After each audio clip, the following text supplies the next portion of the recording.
లోనే కూర్చోండి. ఓ అమ్మ మీరు ఇళ్లలోనే కూర్చోండి. రాజకీయ నాయకులకే నేను చెప్తున్నా. మా టైం వచ్చినప్పుడు మేము ఏం చూపించాలో మీ కాన్స్టిట్యున్సీలో మీరు ఏం చేయాలో అది చేస్తాం. సో ఫైనల్ గా ఏం చెప్తారు మ్యామ్?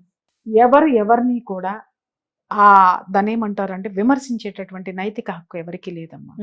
అందులో ముఖ్యంగా మహిళల్ని, ఏ మహిళ అయినా సరే, నువ్వు బజారు సంబంధీకులైనా సరే అని అంటే నీకేమి హక్కు ఉంది నువ్వు వేలెత్తి చూపించడానికి? వాడెవడో పని కట్టుకుని మరీ పెడుతున్నాడు, బజారు పూలు పెట్టుకొని బజారు మీద తిరిగే మహిళల్ని ప్రోత్సహిస్తున్నావా అన్నాడు. చెప్పుతో కొడతా బాడ్కావు. ఎందుకంటున్నానంటే ఈ మాట, ఎవరిని తిరగమంటాడమ్మా? ఎవరిని తిరగమంటాడు? నీకు చేతనైతే చేతుల్లో పట్టుకున్న నీ బైబిల్ సాక్షిగా అలాంటి మహిళలు ఎవరైనా ఉన్నారంటే అలాంటి స్థితిలో ఉన్నటువంటి మహిళల్ని సంస్కరించరా రాస్కే. ఒక మహిళ అందంగా రెడీ అయ్యి ఒంటి మీద నగలు పెట్టుకొని తల్లో పూలు పెట్టుకుంటుంటే చూసే మగవాళ్ళకి చేతులకి నమస్కరించాలి అని చెప్పేసి అనిపిస్తుంది అని చెప్పేసి మన నాన్న మనం నేర్చుకున్నామమ్మా. ఇంకొకటి కూడా, ఎత్ర నార్యస్తు పూజ్యంతే రమంతే తత్ర దేవత. ఎక్కడైతే స్త్రీ గౌరవించబడుతుందో అక్కడ దేవతలు ఉంటారు అని ఎందుకన్నారు అని అంటే, ఆ పాజిటివ్ వైబ్రేషన్ నువ్వు ఇస్తే దేవత ఉండడానికి ఇష్టపడుతుంది, యాంజల్స్ ఉండడానికి ఇష్టపడతారు, దేవదూతలు వాళ్ళ భాషలోనే చెప్తున్నా, దేవదూతలు అక్కడ ఇష్టపడతారు. దేవదూతలు కూడా ఆడవాళ్లే. వాళ్ళు కూడా దేవదూతలు ఎంత అందంగా ఉంటారమ్మా, ఎంత చక్కగా అలంకరించుకుంటారమ్మా, ఎంత అద్భుతంగా ఉంటారమ్మా. వాళ్ళని కూడా నువ్వు అధిక అలంకరణ అన్నావు. అధిక అలంకరణ అంటే ఏంటో ఇక్కడ చెప్పమని చెప్పండి. అతని ఉపమానం. మీ దేవదూతల అలంకరణ ఎంత గొప్పగా ఉంటుంది, ఎలా ఉంటుంది. మరి అలాంటి దేవదూతల్ని నువ్వు అవమానించినప్పుడు ఆ దేవదూతలు నీ చుట్టూ ఎక్కడున్నారు? దెయ్యాలు తప్ప. అలాగే ఇంకొకటి కూడా నేను చెప్తున్నాను, అసలు ఇలాంటివి మాట్లాడడానికి నిన్నగాక మొన్న ఎవరో ఇంకొకటి పట్టుకొని వస్తున్నారు. ఎవరో సినిమా యాక్టర్ సుమను ఈ మాట మాట్లాడాడు, ఆడవాళ్ళ గురించి మీరేం మాట్లాడతారు అని చెప్పేసి. ఒకటే నేను మాట్లాడుతున్నా, అతను చెప్పే విధానం ఏదైనా మేము ఖండిస్తున్నాము, ఏది అభ్యంతరకరమైతే. ఇంకొకటి ఏంటంటే, మర్యాదపూర్వకంగా చెప్పిన వాళ్ళని మేము పర్సనల్గా మేము ఖచ్చితంగా మేము రిక్వెస్ట్ చేస్తాం. సార్ ఇది సిచ్యుయేషన్స్ ఉన్నాయి, ఒక స్థితికి వచ్చిన తర్వాత ఆడదాన్ని మీరు కొన్నిటిని మనం యాక్సెప్ట్ చేయాల్సి వస్తుంది. కొన్నిటిని అంటే పిచ్చి వ్యవహారాలని కాదమ్మా, డ్రెస్సింగ్ సెన్స్ లో కానీ ఏదైనా కానీ కొంతవరకు వెసులుబాటు అనేది మనం ఇవ్వాల్సిన అవసరం ఉంది. అది ఖచ్చితంగా మేము చెబుతాం. ముందు నువ్వు మాట్లాడిన దానికి సమాధానం చెప్పురా అంటే, ఎల్లన్నన్నాడు, పొల్లన్నన్నాడు, మల్లయ్య అన్నాడు, తొల్లయ్య అన్నాడు, తొట్రయ్య అన్నాడు, కొర్రయ్య అన్నాడు. ఎందుకు మాట్లాడుతున్నావు నువ్వు ఏడు ఫస్ట్. నువ్వు ఏడ్చిన తర్వాత అప్పుడు మేము ఎవరిని ఏడిపించాలో అప్పుడు ఆలోచిస్తాం.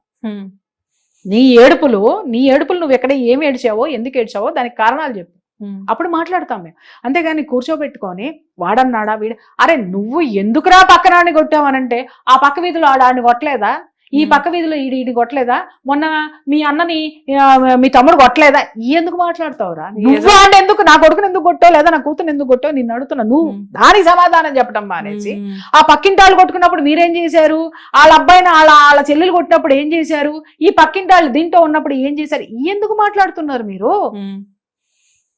ఏం మాట్లాడుతున్నారు? ఏమీ లేదు తల్లి. వీళ్ళందరూ ఇప్పుడు డిఫెన్స్ లో పడ్డారు. డిఫెన్స్ అంటే అర్థం కాదు, ఆత్మరక్షణలో పడ్డారు. సెల్ఫ్ డిఫెన్స్ అంటారు. ఆత్మరక్షణలో పడి ఏం చేయాలో అర్థం కాక ఎదురు దాడి మొదలు పెట్టారు. అబ్బే సమస్య లేదు, ఎక్కడ ఏం చెయ్యాలనో మాకు బాగా తెలుసు. ఇప్పుడు డీజీపీకి కంప్లైంట్ అనగానే గబగబా ఒక మోక వెళ్ళిపోయింది, ఒక గుంపు వెళ్ళిపోయింది, కంప్లైంట్లు మేము ఇచ్చేసామన్నారు. దేనికి ఇస్తారు నువ్వు కంప్లైంట్లు? నువ్వు ఏమంటే మేమేమన్నాం అనేటటువంటిది అక్కడ నువ్వు కోర్టులో ప్రూవ్ చేసుకోవాలిరా అబ్బాయి. ఇంకొక మాట నేను అడుగుతున్నా, ఛాలెంజ్ చేస్తున్నా, పూర్తి వీడియో బయట పెట్టండి, అప్పుడు ఇంకా వస్తుంది అసలు సిసలు విషయాలు వస్తాయి బయట. అసలు అక్కడ ఒక చాలా తక్కువ వీడియో ఉంది కదా, ఉంటే ధైర్యం ఉంటే పూర్తి నిడివి ఉన్న వీడియో బయట పెట్టండి. ఇక్కడే 2 కాంట్రవర్షియల్ సబ్జెక్ట్స్ ఉన్నాయి. ఏంటి అనంటే, అది ఎక్కడో చర్చిలో మాట్లాడాడండి, ఇక్కడ ఒక క్లారిటీ ఇవ్వాలి, ఫైనల్ గా క్లారిటీ ఇస్తా. ఎక్కడో చర్చిలో మాట్లాడాడండి, అది ఎవరిని ఉద్దేశించింది కాదండి అని చెప్పేసి అని మాట్లాడారు. Underline this point. రెండో విషయం, ఇంకొకటి మాట్లాడుతూ, ఏమండి అక్కడ అందరూ ఉన్నారండి, సకల మతాల వేదిక అది, అక్కడ ముస్లిమ్స్ ఉన్నారు, క్రిస్టియన్స్ ఉన్నారు, హిందువులు ఉన్నారు, అందరూ చప్పట్లు కొట్టారండి అని మాట్లాడుతున్నారు. ఈ రెండిట్లో ఏది కరెక్టో ఫస్ట్ అది రిలీజ్ చేసావండి. చప్పట్లు కొట్టి ఒకటి, ఈ రెండిట్లో ఏది కరెక్ట్? మీ సొంత చర్చిల్లో మాట్లాడా, లేకపోతే విభిన్న మతాల ఐక్య వేదిక మీద ఆయన మాట్లాడా? ఇది క్లారిటీ ఇవ్వండి. మీకే క్లారిటీ లేదు, తగలట్లేదు. ఒకటి. రెండో విషయం, చాలా మంది ఏం మా చర్చిలో మేము మాట్లాడుకుంటామండి, ఏమైనా మాట్లాడుకుంటామండి, మీకెందుకండి అన్న. మీ చర్చలకి మేము రాము, మీ చర్చల్లో ఏం మాట్లాడుకున్నా మాకు సంబంధం లేదు. కానీ అది సమాజంలో వచ్చి నా ఇంట్లో వచ్చి నన్ను ప్రభావితం చేస్తేనే అది ప్రాబ్లము. మీరు అనొచ్చు మేము చర్చిలో మాట్లాడుకున్నామంటే ఇది ఎట్లయితది అని అంటారు. రే ఐటీ యాక్ట్ అనేది ఒకటి ఉంటుంది, తెరిచి ఓపెన్ చేసి చూసుకోండి. ఐటీ యాక్ట్ ప్రకారం త్రూ సోషల్ మాధ్యమాల్లో నువ్వు నా ఇంటికి వచ్చావు, నా ఫోన్ లోకి వచ్చావు, నువ్వు మాట్లాడావు, అది క్రైమ్. ఓకే, అర్థమైందా? ఇప్పుడు అందరికీ క్లారిటీ, హిందువులందరికీ కూడా మహిళలందరికీ కూడా పోరాడే ప్రతి ఒక్కళ్ళకి కూడా నేను చెప్తున్నది ఏంటి అని అంటే, అతను సొంత చర్చిలో మాట్లాడుకున్నా అది సోషల్ మీడియా ద్వారా మాటకి ఈ సమాజంలోకి వచ్చి సంఘాన్ని ప్రభావితం చేస్తుంది కాబట్టే అతను శిక్షకి అర్హుడు.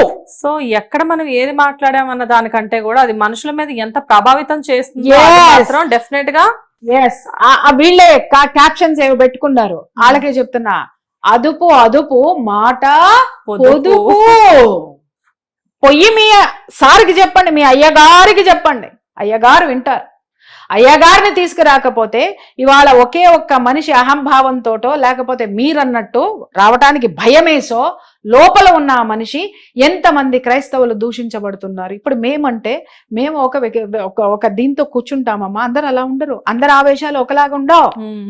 అలాగే అందరి ఆత్మాభిమానం దెబ్బతిన్నప్పుడు అందరి వ్యక్తుల యొక్క రియాక్షన్ ఒకలాగా ఉండదు. ఇప్పుడు నేనున్నాను అని అంటే, ఇప్పుడు మీరు అన్నారు ఏ యాక్ట్ ప్రకారంగా అతను ఏమవుతాడు, ఎందుకు శిక్షార్హుడు, ఎందుకు మేము మాట్లాడుతున్నాం, ఎందుకు ఇది చేస్తున్నాం అనడానికి క్లారిటీ ఇచ్చా. కానీ కింద ఉన్న వాడికి యాక్ట్ గురించి తెలియదు. అతను ఏ విధంగానైనా సరే న్యాయం జరగాలంటాడు, అతను వేలో అతను ఫైట్ చేస్తాడు. సో జనాలు మాట్లాడే వాళ్ళందరూ వాళ్ళు ఎంత బాగా మాట్లాడి ప్రభావితం ఎంత బాగా చేస్తున్నాం జనాలను చూస్తున్నారు, కానీ కింద ఏమి టర్మ్స్ అండ్ కండిషన్స్ ఉంటాయన్నది తెలియదు. అదే మేము చెప్తున్నామండి, చట్ట పరిధిలో ఉండాలి.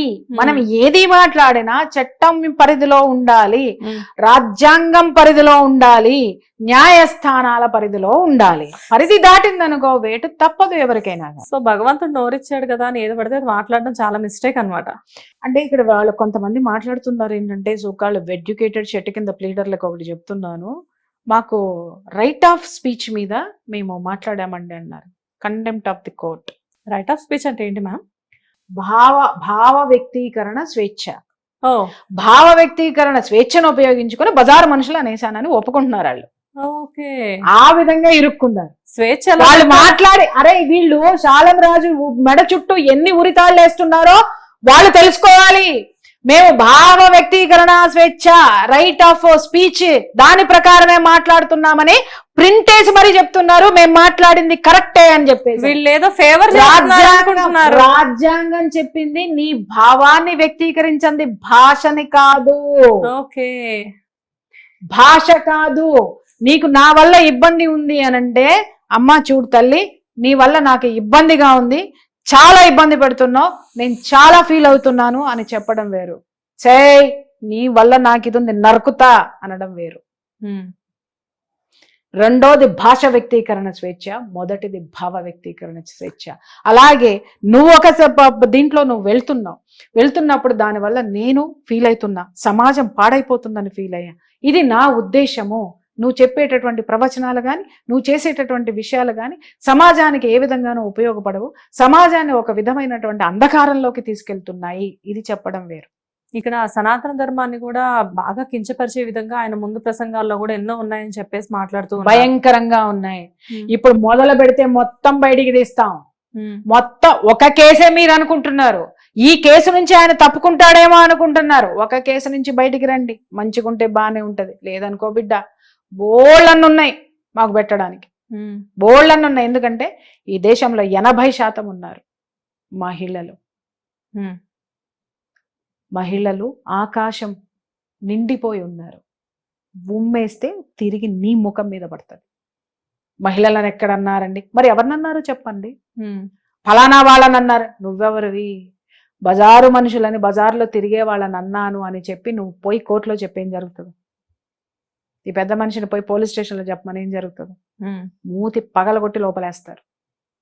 ఏమనుకుంటున్నారమ్మా వీళ్ళకి? నేను అదే చెప్తున్నాను కదా, ఎడ్యుకేషన్ అంటే అరే నువ్వు ఉంటున్నటువంటి దేశం ఏంటి, ఆ దేశానికి సంబంధించినటువంటి రాజ్యాంగం ఏంటి, స్థితిగతులేంటి, భౌగోళిక అంశాలేంటి, అక్కడ ఉన్న ఆచారాలేంటి, వ్యవహారాలేంటి, మత సాంప్రదాయాలేంటి, ఒకళ్ళనొకళ్ళు గౌరవించుకోవడం ఏంటి, స్వేచ్ఛ ఏంటి, స్వాతంత్రం ఏంటి అని చెప్పాలి. కానీ స్వేచ్ఛ అంటే నోరేసుకుని ఇష్టం వచ్చినట్టు నీ అమ్మకి మొగుడెవర్రా, నీకెవర్రా అంటే మొగుడెవడో చూపించినాడు కదా, ఇంకోసారి చూపించమంటావా మిస్టర్ పాస్టర్ కాదు వాడెవడో సో ఎందుకంటే వాళ్ళ పేర్లు చెప్పి వాళ్ళని హైలైట్ చేయడం అనేది నాకు చాలా చిరాకు.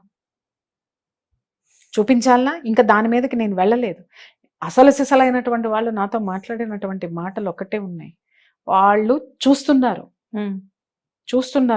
ఇది ఇంకొంచెం ఇలాగే వెళ్తే పక్క దేశం ఏమైంది, విరిగిపడి మీదపడి ఇవాళ కేజీ గోధుమ రొట్టె కోసము గుక్కెడు నీళ్ళ కోసం విలవిల్లాడుతుంది. అది దెబ్బ, భారతదేశం దెబ్బ. ఈ దేశంలో ఉన్నప్పుడు ఈ దేశపు సాంప్రదాయాల్ని గౌరవించండి, ఈ దేశంలో ఉన్నప్పుడు ఈ దేశం యొక్క రాజ్యాంగాన్ని గౌరవించండి. లేదనుకోండి ఖాళీ చేసిపోండి. ఇక్కడ ఉండి మీ ఇష్టం వచ్చినట్టు బిహేవ్ చేస్తామని అంటే మీ స్వేచ్ఛకి కాన్స్టిట్యూషన్ పనికొచ్చినప్పుడు మరి మా స్వేచ్ఛకి అదే కాన్స్టిట్యూషన్ కాదా రాసింది? ప్రత్యేక రాజ్యాంగం నువ్వేమన్నా రాసుకుని వచ్చావా? నీకు చూపించిన భావ వ్యక్తీకరణ స్వేచ్ఛ, భాష వ్యక్తీకరణ స్వేచ్ఛలు మాకు లేవా?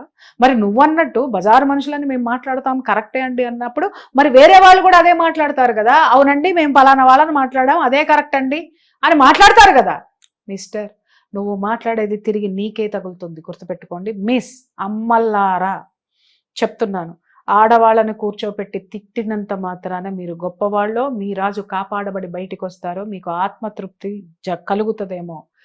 మీరు చేసేటటువంటి ప్రతి పని ఇతరులని రికార్డ్ చేసి మరీ పెడుతుంది. మీ యొక్క ఈ మహిళా మూర్తులు ఎవరైతే ఉన్నారో చక్కటి సాంప్రదాయంలో ఉండి, చక్కటి అవగాహనతో ఉండి, నాలెడ్జ్తో ఉండి దేశాన్ని ముందుకు తీసుకెళ్ళడానికి, దేశంలో ముందుకెళ్ళడానికి ముందుకు రండి తప్ప ఇలాంటి పిచ్చి పిచ్చి కథలు, పిచ్చి పిచ్చి నాటకాలు, పిచ్చి పిచ్చి మాట్లాడితే చర్చల్లో ఏం జరుగుతున్నాయో, పాస్టర్లో ఏం జరుగుతున్నాయో, అక్కడ ఎన్ని ఘోరాలు జరుగుతున్నాయో అవన్నీ మా దగ్గర పుంకాలుగా ఉన్నాయి. మొత్తం రిలీజ్ చేయాల్సి వస్తుంది. పెద్ద యుద్ధం నడుస్తుంది, రిలీజియస్ రెవల్యూషన్. రిలీజియస్ అంటే ఇక్కడ నేను ఒకటే చెప్తున్నా, విమెన్ రిలీజియస్, విమెన్ అట్రాసిటీ. ఇక్కడ మళ్ళీ మీరు ఇంకొక దానికి ఆపాదించకండి. ఒకవేళ ఆపాదించిన దానికి కూడా నేను రెడీ. స్త్రీ శక్తి, నారీబేరి ఇలాంటివన్నీ వినడం ఎప్పుడో ఏదో పుస్తకాల్లో చదవడం లాంటి ఏదో జరుగుతూ ఉంటాయి. కాకపోతే ఏంటంటే ప్రియా మ్యామ్తో కూర్చొని ఒక టాపిక్ గురించి మాట్లాడుతుంటే ఏంటంటే నిజమైన స్త్రీ శక్తి ఏంటి అనేది కళ్ళకు కట్టినట్లుగా కనబడుతూ ఉంటుంది నాకు ప్రతిసారి. అయితే ఇక్కడ ఏంటంటే మీ కోపంలో 100% న్యాయం ఉంది. ఎందుకంటే స్త్రీని కించపరిచే విధంగా కానీ, సనాతన ధర్మాన్ని కించపరిచే విధంగా కానీ ఎవరైనా ఏదైనా మాట్లాడితే మీరు ఎప్పుడూ సహించరు, ఆ విషయం మాకు బాగా తెలుసు. కాకపోతే ఏంటంటే ఇక్కడ మీ ఆవేదన ఖచ్చితంగా అతను బహిరంగంగా వచ్చి నాకు ఇంకా నేను ఎందుకు ఇంత స్ట్రాంగ్ గా తయారయ్యానంటే ఆ చెంచాగాళ్ళు ఇచ్చే స్టేట్మెంట్లు ఉన్నాయి చూసారా అండి, అవును